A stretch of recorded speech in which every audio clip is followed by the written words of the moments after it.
બિહાર વિધાનસભાની ચૂંટણી પૂરી થઈ અને આજે એનું મતદાન થયું.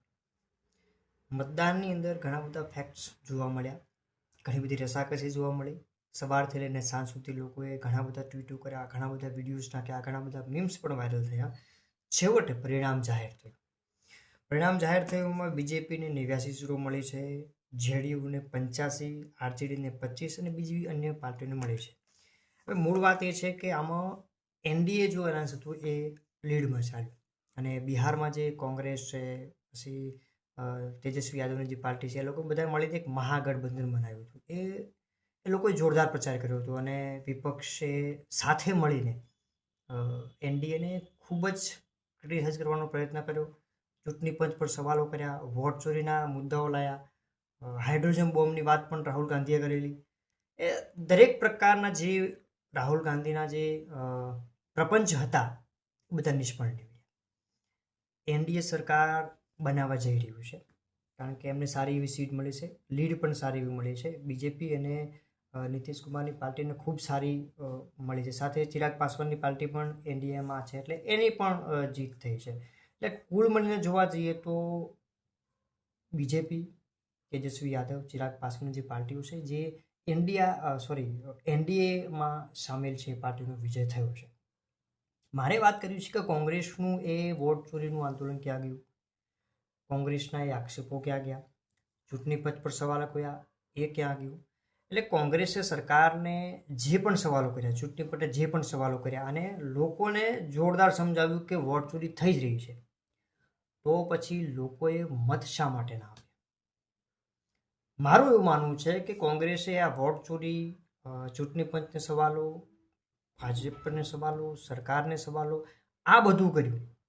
એના કરતાં જો સારો ચૂંટણી પ્રચાર કર્યો હોત તો કદાચ સારી સીટો મળી હોત, કારણ કે કોંગ્રેસને વાલી ખાલી 6 સીટો મળી છે. બિહારની અંદર કોંગ્રેસ જે સૌથી મોટી પાર્ટી એક સમયે કહેવાતી હતી એને માત્ર ને માત્ર 6 સીટો મળી છે.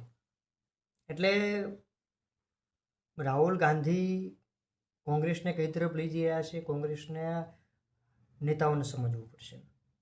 જે પણ મુદ્દાઓ, મને તો મોટી વાત હતી કે અત્યારે રાહુલ ગાંધી લેટેસ્ટ ટ્વીટ કર્યું છે અને એવું કહ્યું છે કે અમે બિહારની જનતાનો આભાર માનીએ છીએ, પરંતુ આજે નિષ્પક્ષ મતદાન નથી થયું, નિષ્પક્ષ ચૂંટણી નથી થઈ એવો આક્ષેપ લગાવ્યો છે. એટલે એવું કહ્યું છે કે એનડીએ ધોખાધડી કરીને, મતલબ ગેરરીતિ કરીને કે બેમાની કરીને આ ચૂંટણી જીતી છે. કોંગ્રેસના જેટલા લોકો છે એટલે આ રીતનું ટ્વીટ કર્યું છે. પણ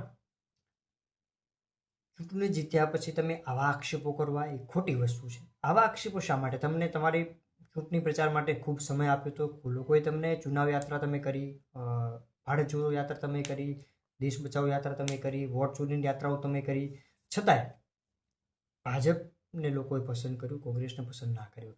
એનું કારણ એક બીજું છે કે કોંગ્રેસે એક પોતાનો નિશ્ચિત ચહેરો જાહેર કરવો જોઈએ, કોંગ્રેસને પરિવારવાદ છોડવો જોઈએ, આવું મારું પર્સનલી માનવું છે.